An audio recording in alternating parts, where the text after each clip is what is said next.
and when we build it, they will come. How do you make that decision? It's a combination of factors, and that is why I use that word, run your numbers. And Timmy called it feasibility studies. It is actually extremely important that you are able to assemble your vision and you're able to articulate your expectations, and then you move to the next stage. You know, the destination you have, the location you have is what dictates what you want to do.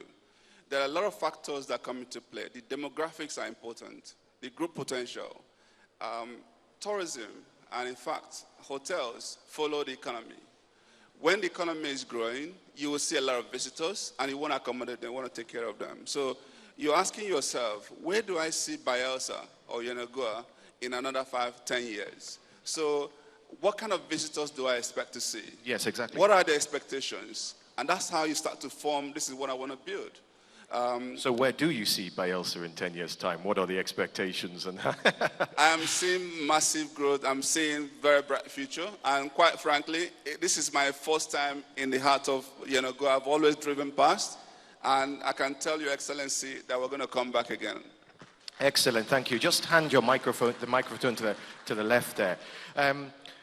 Those are the potentials. Let's talk about a real case study, something that's happening right now, a hotel that's being developed right now by SBT Jewel Africa.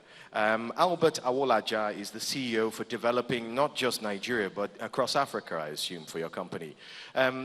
This is perfect. You're here on the ground, you're working now, you're developing, you're going through the pains of birth, the blood, sweat, and tears it takes to build a fantastic hotel. I've been there. I've seen it. It's nothing short of remarkable. So if you have an opportunity to go and see what some of the developments in Bayelsa, in Yenagoa, please do take that opportunity. Just give me a précis, a short version of what you're doing and why you're doing it. Thank you. Okay. Basically, we believe in the evolvement from vision to reality. Now, we've heard a lot about tourism and about dreams. We take a dream and we take it all the way to reality, and that's what you see on the ground. In between both points, you have a whole heap of stuff that has just been explained. You know, you have to make money, you have to get the tourists, you have to get exactly what they require, develop it, do your demographics, your feasibilities, and get it on funded and built. Now, challenges we have in areas like Bayelsa, the south of Nigeria, is the demographics. The historical demographics are not really available. You have to go out and create them. When you compare that to other tourist areas Can you explain demographics, please? Because I just make sure I understand what you mean by that. Okay. Are you talking about information? Are you talking about information on who? When you have investors deciding on where to put in their money, if you ask a question, historically, how many tourists do you have coming in here? So statistics, it's very hazy as to what you're actually committing to. That's correct. Now, what we have is started straight from a dream from Governor Dixon, which we are taking to reality. We are going to ensure that the delivery of that project would start creating the demographics, to start creating the historical information of the visitors to Bayelsa.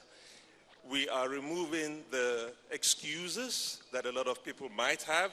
Oh, we do not have a good, comfortable place to stay. Now, with tourism, you know that tourism a lot depends on your natural resources, and there are boundless natural resources in Bayelsa. What Ben Bruce alluded to about earlier on with the visa problems, the airport problems, all of those issues are slowly being removed. But you need a pioneer to dream and take that risk and say, I will take that risk, I will put in one of the facets before you have historical demographics. Just tell me, spell it out very quickly. Describe what you're doing, what you're building.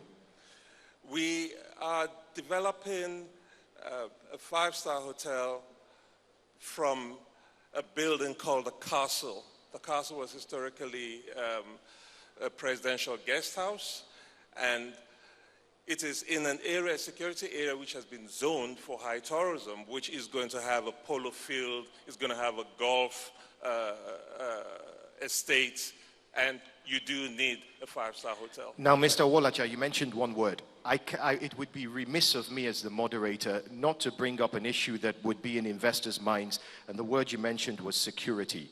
Now, Kenya's tourism industry has faced some serious security challenges from terrorism recently. Anyone who reads the news will know that, that Kenya has faced bombings and attacks in tourist areas. But the government is responding very quickly. They've not got their hands crossed. It's wonderful to have you here on the panel, because you're putting in place in Kenya things that will ensure that the security situation is stabilized. I'd ask you, what are you doing, and what steps do you think Bayelsa should take now to tackle any security issues that might exist here? Thank you very much. First of all, we have to admit that we have to balance perception versus reality. At the same time that we had these attacks on the coastline of Kenya, we also had increased numbers at the Masai Mara. With the annual migration, we had a huge number of tourists coming in despite the travel advisories laid out by some countries. So that's the first thing, perception versus reality. The more important thing, though, to deal with security is that you have to have information out quickly and effectively. Everybody has to have it. In other words, the guy who receives guests cannot have a different story from the guy who is driving the car.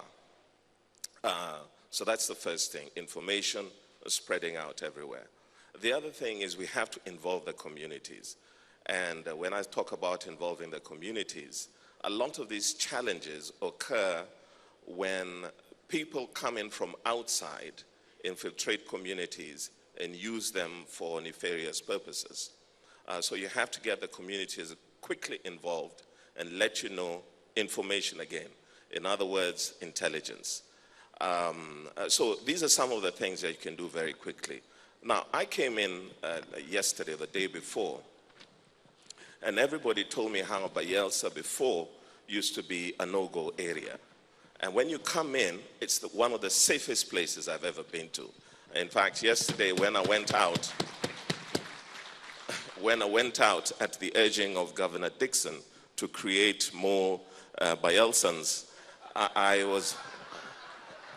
was hugely impressed by the level of security. But finally, I think what is important for all of us, when you talk about terrorism, in particular, we have to continuously share information. But I cannot leave this stage without saying the following things. Number one, Murray Bruce talked about access. It is critical that everybody is able to travel to Nigeria, or everybody is able to travel to Kenya seamlessly. So visas upon arrival. Number two, we have Kenya Airways now flying directly from Abuja to Nairobi. So that's quick, so you can move back and forth, you can get your visa upon arrival.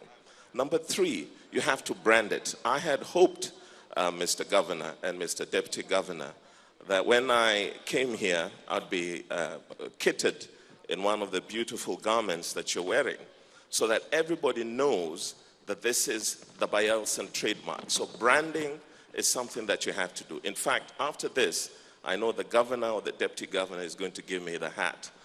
The third thing is that when you talk about, we consider our wildlife the common heritage of mankind. And we believe that in a place like Bayelsa, you can have a bunch of zoos, a number of zoos. And we are ready as Kenya to manage a movement of key or some animals. It's allowed under certain conventions.